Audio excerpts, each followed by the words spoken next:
Okay, I just found this entrepreneur. She's an African immigrant. She has lived in Senegal, France, America, California especially. And she's a huge entrepreneur. She's bigger than life. I love her energy. She's very passionate about growth of Africa, very passionate about fixing the African economy.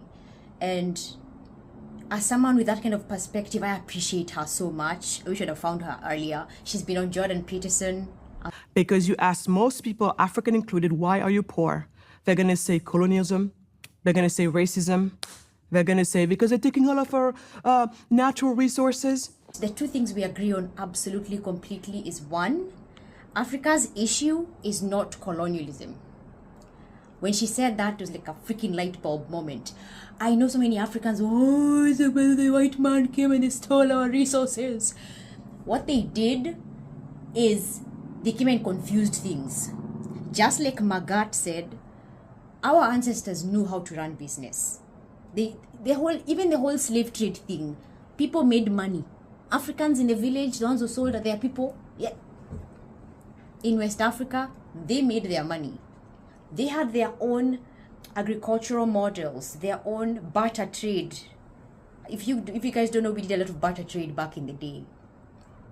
What colonialism did is it divided and ruled, because divide and rule is how, divide and conquer is how they did their thing. But when they left, the governance that was left behind fucked everything up even worse. I'll give you an example. Zimbabwe. True Pan-African that is racist AF, and he chased all the white people out of Zimbabwe. That economy crashed so hard. The inflation is insane because their solution of making more money is literally making more money. And most of Africa, unfortunately, is the same exact way. The leaders who are elected, which are not really leaders, they're just crooks in government, are so corrupt.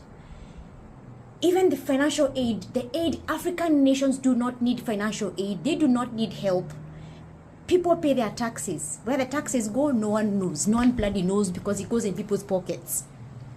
When you think you're helping and you're sending money to these non-profits in Africa, it's not getting to the people it needs to get to, just so you guys know. The best way to help African countries is to help them invest and create freedoms for entrepreneurs to flourish in those countries. Just like Magatte says.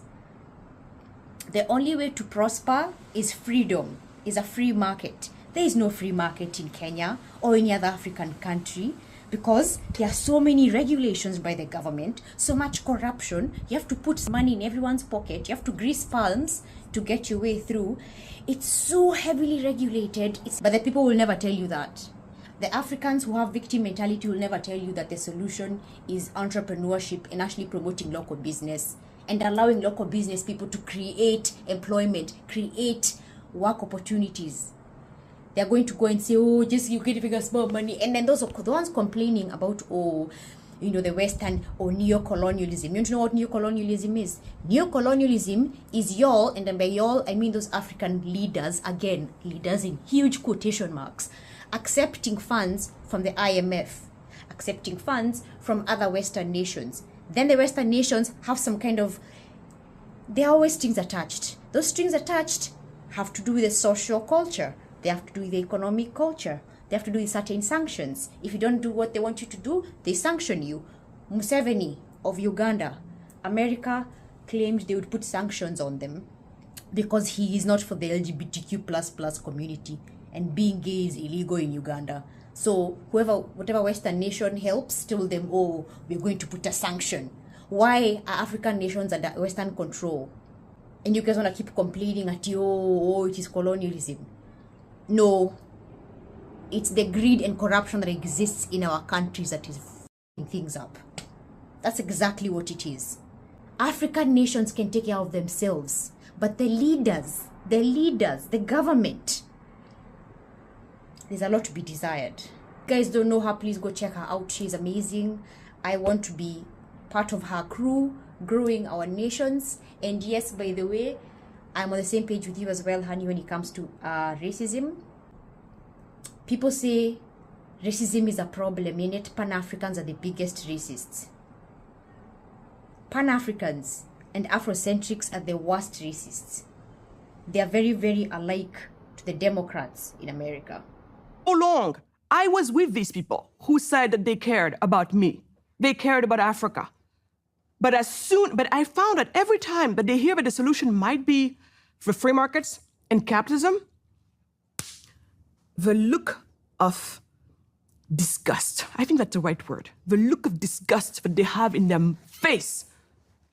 If I was not stronger, I would feel disgusted by myself for having those opinions.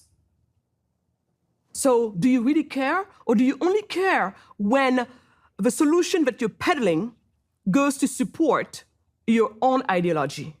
Magatte, you have learned the hard way by living in California, and you had that epiphany that capitalism is the answer, not communism, not socialism. That never helped anyone. Let me name how many countries have been successfully communist.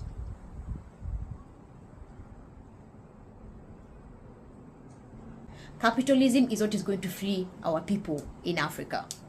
The Marxist socialists need to know, for the longest time, they have used us, the Black people, to make their dirty deeds. So maybe the Black Lives Matter people, the founders who are self-called Marxist, social Marxists, have used us Black people for too long. They have used us suffering for too long. Yes, BLM, them screaming at you, they're for the people and they're for Black lives. No, they're not. BLM very much believes in socialism. The Democrat Party believes in socialism. The white, liberal white saviors believe in communism. But they were about to vote in Kamala Harris, who's a huge Marxist. But then when we speak out, we are the enemy. When we are trying to help our people open up their eyes. I appreciate you. That's all I wanted to say through this whole ramble. And keep doing what you're doing.